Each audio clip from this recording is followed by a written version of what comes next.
اب کوئی سوال کرے کہ اس حدیث میں تو اجماع امت نہیں ہے، اور آپ کے نزدیک اجماع امت بھی دلیل ہے۔ آپ حضرات کے نزدیک 4 دلیلیں ہیں، کتاب اللہ، سنت رسول، اجماع امت اور قیاس۔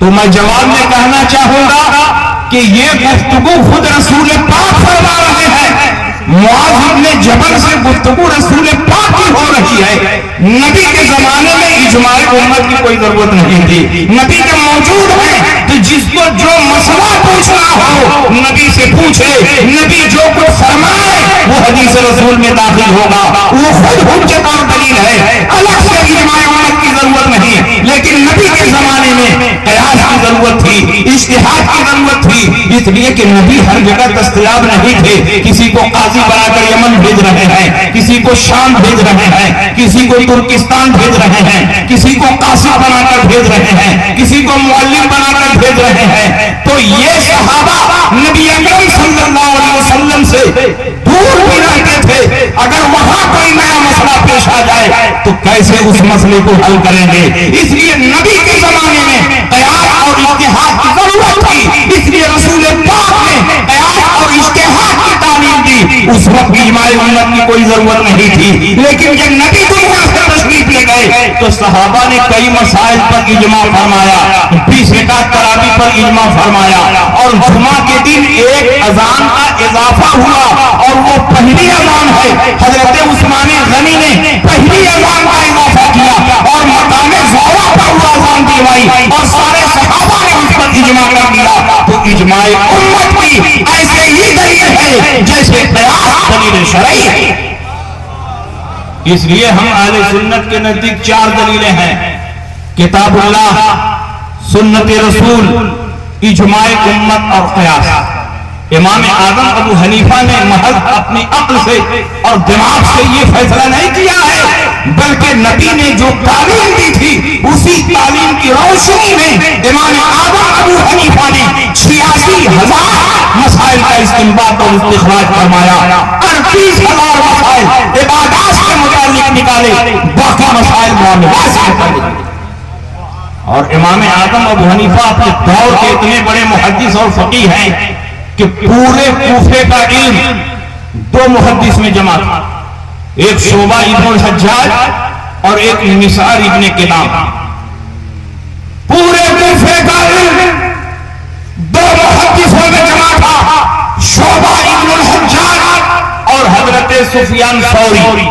ان دونوں کو علم حدیث میں جو کوئی مسئلہ پیش آتا تو نثار ابن قدام کی بارگاہ میں پہنچتے، نثار ابن قدام اس کو حل فرماتے۔ اس کو یوں سمجھیے کہ پورے کوفے کے محدثین 2 محدث کے محتاج ہیں، شعبہ ابن الحجاج، سفیان ثوری، اور یہ دونوں محدث اپنے بڑے محدث کے محتاج ہیں، وہ نثار ابن قدام ہیں۔ اور نثار ابن قدام کا بیان سنیے، وہ فرماتے ہیں کہ مجھے علم حدیث میں جب مشکلات پیش آتی ہیں تو میں امام اعظم کی بارگاہ میں پہنچتا ہوں۔ وہ فرماتے ہیں کہ علم حدیث میں ہم نے امام اعظم کا مقابلہ کیا تو امام اعظم ہم سے آگے بڑھ گئے، اور زہد و تقویٰ، عبادت و ریاضت میں امام اعظم سے مقابلہ کیا تو امام اعظم زہد و تقویٰ اور عبادت و ریاضت میں بھی مجھ سے آگے بڑھ گئے۔ اس کا مطلب یہ ہوا کہ امام اعظم ابو حنیفہ کوفے کے سب سے بڑے فقیہ بھی ہیں اور کوفے کے سب سے بڑے محدث ہیں۔ یہ امام اعظم ابو حنیفہ کی شان ہے۔ اور تم کہتے ہو امام اعظم کو صرف 17 حدیثیں یاد تھی، جس نے 86,000 مسائل کا استنباط اور استخراج کیا ہو۔ اگر ایک مسئلہ ایک حدیث کی روشنی میں نکالا تو 86,000 حدیثیں اس کے سینے میں محفوظ تھیں۔ امام اعظم سے بڑا پورے کوفے میں کوئی محدث نہیں تھا، اور امام اعظم سے بڑا پورے کوفے میں کوئی فقیہ نہیں تھا۔ امام اعظم فقہ کے بھی امام ہیں اور حدیث کے بھی امام ہیں۔ بڑے بڑے محدثین نے جن حدیثوں کی روشنی میں مسائل کا استنباط اور استخراج نہ کیا، انہی حدیثوں کی روشنی میں امام اعظم نے سینکڑوں مسائل کا استنباط اور استخراج کیا۔ اسی لیے اللہ کے نبی نے فرمایا، ترمذی شریف کی حدیث ہے، نظر اللہ عبدا سمع مقالتی فحفظها ووعاها وأداها فرب حامل فقه غير فقيه ورب حامل فقه إلى من هو أفقه منه۔ اللہ رب العزت اس بندے کو تروتازہ رکھے. جس نے میری حدیثوں کو سنا اس کو محفوظ رکھا, دوسروں تک پہنچایا. کیونکہ ایسا بات ہوگا کہ جو حدیث سنے گا وہ فقیہ نہیں ہوگا, اور جن لوگوں تک حدیثیں پہنچائی جائے گی وہ بہت بڑے فقیہ ہوں گے. ابن حجر اسقلانی, امام اسقلانی, امام بدر الدین عینی نے فرمایا کہ اس حدیث میں رسول پاک نے امام اعظم ابو حنیفہ کی بشارت کی ہے, کیونکہ جن حدیثوں سے ان کے اساتذہ مسائل کا استنباط اور استخراج نہ کر سکے, انہی حدیثوں کی روشنی میں امام اعظم نے ہزاروں ہزار مسائل کا استنباط اور استخراج. اور امام اعظم کے زمانے میں بڑے بڑے قاضی فیصلہ کرتے ہوئے ڈرتے تھے کہ کہیں امام اعظم گرفت نہ فرما لیں. امام اعظم کے زمانے کے ایک بہت بڑے قاضی ہیں, قاضی ابن ابی لیلہ. ان کا اصل نام عبد الرحمن ہے, لیکن قاضی ابن ابی لیلہ کے نام سے مشہور ہے. حضرت علی کے مقرر کیے ہوئے قاضی, 35 سال تک کوفے کے قاضی رہے. کوفے میں بڑے بڑے فقہاء اور مجتہدین تھے, لیکن قاضی ابن ابی لیلہ کا انتخاب ہوا. کوفے کی جامع مسجد میں بیٹھ کر آپ فیصلہ صادر فرماتے تھے. امام اعظم ابو حنیفہ رضی اللہ عنہ کا دور ہے. حضرت قاضی ابن ابی لیلہ کوفے کی جامع مسجد سے جب کچہری کا ٹائم ختم ہوا, عدالت کا ٹائم ختم ہوا, مجلس برخاست ہوئی تو اپنے گھر جا رہے تھے. اور ظاہر ہے کہ اس دور کا جو قاضی اور چیف جسٹس ہوتا تھا اس کی بڑی حیثیت ہوتی تھی. آپ کے ساتھ میں پولیس والے اور آپ کے ساتھ میں سپاہیوں کی فوج تھی. آپ جا رہے تھے, راستے میں ایک عورت ایک آدمی سے جھگڑا کر رہی تھی, اور اس عورت نے جھگڑا کرتے ہوئے اس مرد کو گالی دی, یا ابن الزانین, اے زانین کے بیٹے, اے وہ شخص کہ تیرا باپ بھی زانی اور تیری ماں بھی زانیہ. جب اس عورت نے اس مرد کو یا ابن الزانین کہا تو قاضی ابن ابی لیلہ نے اپنے سپاہیوں کو حکم دیا کہ اس عورت کو گرفتار کرو. عورت کو گرفتار کر لیا گیا, کہا کوفے کی جامع مسجد میں لے کر آؤ. عورت کو کوفے کی جامع مسجد میں لایا گیا, اور آپ کوفے کی جامع مسجد میں بیٹھے اور آپ نے فیصلہ سنایا کہ اس عورت کو کھڑا کرا کر ڈبل حد قذف جاری کی جائے. ایک حد قذف میں 80 کوڑے مارے جاتے ہیں, اور اس عورت پر ڈبل حد قذف جاری کی جائے 160 کوڑے مارے جائیں. کیونکہ جو کسی آدمی پر زنا کی جھوٹی تہمت لگائے اس کے اوپر حد قذف جاری کی جاتی ہے. اس نے باپ کو بھی زانی کہا, ماں کو بھی زانیہ کہا, اور کوئی ثبوت شرعی نہیں ہے, اس لیے اس عورت پر ڈبل حد قذف جاری کی جائے. 160 کوڑے اسی مسجد میں کھڑا کرا کے اس کو مارے. عورت کو کھڑا کرا کے مسجد میں 160 کوڑے مارے گئے. امام اعظم ابو حنیفہ کو جب اطلاع ملی تو آپ نے فرمایا قاضی ابن ابی لیلہ نے اپنے اس ایک فیصلے میں 6 غلطیاں کی. آج تو شاعر غلطی کرے اور کوئی عالم ٹوک دے تو لڑنے کے لیے تیار, ان کی پگڑی اچھالنے کے لیے تیار. لیکن امام اعظم ابو حنیفہ اس دور کے قاضیوں قضا فرماتے ہیں کہ قاضی ابن ابی لیلہ نے اپنے اس ایک فیصلے میں 6 غلطیاں کی. امام اعظم نے اس کی تفصیل بتائی. سنیے غور سے, چٹکلے اور لطیفے والی تقریریں آپ بہت سنتے ہیں, چترویدیوں کو بھی سنتے ہیں. جن کتابوں کو ہم غلط اور باطل سمجھتے ہیں ان کتابوں کے حوالے کی ہم کو کیا ضرورت ہے؟ جب وہ ہمارے نزدیک غلط اور باطل ہے تو ان کا حوالہ پیش کرنے کی کیا ضرورت ہے؟ اس لیے کہ اگر وہ بات ہمارے دل میں بیٹھ گئی تو ان کتابوں کی عظمت بیٹھ جائے گی, اس مذہب کی عظمت بیٹھ جائے گی. حضرت عمر ابن خطاب نے رسول پاک کی بارگاہ میں دوران گفتگو کہا کہ حضور تورات میں تو یہ لکھا ہوا ہے, اور کھول کر حوالہ دکھانے لگے. سرکار کے چہرے پر غیر قدر پہ اثر نمایا ہوا ہے. کہا قرآن کے آنے کے بعد تم تورات کا حوالہ پیش کرتے ہو. اگر موسیٰ بھی ہوتے تو میری پیروی کے علاوہ کوئی چارہ نہیں ہوتا, عیسیٰ بھی ہوتے تو میری پیروی کے علاوہ کوئی چارہ نہیں ہوتا. میرے سامنے تورات اور انجیل کا حوالہ پیش کرو, میرے سامنے قرآن. تکبیر.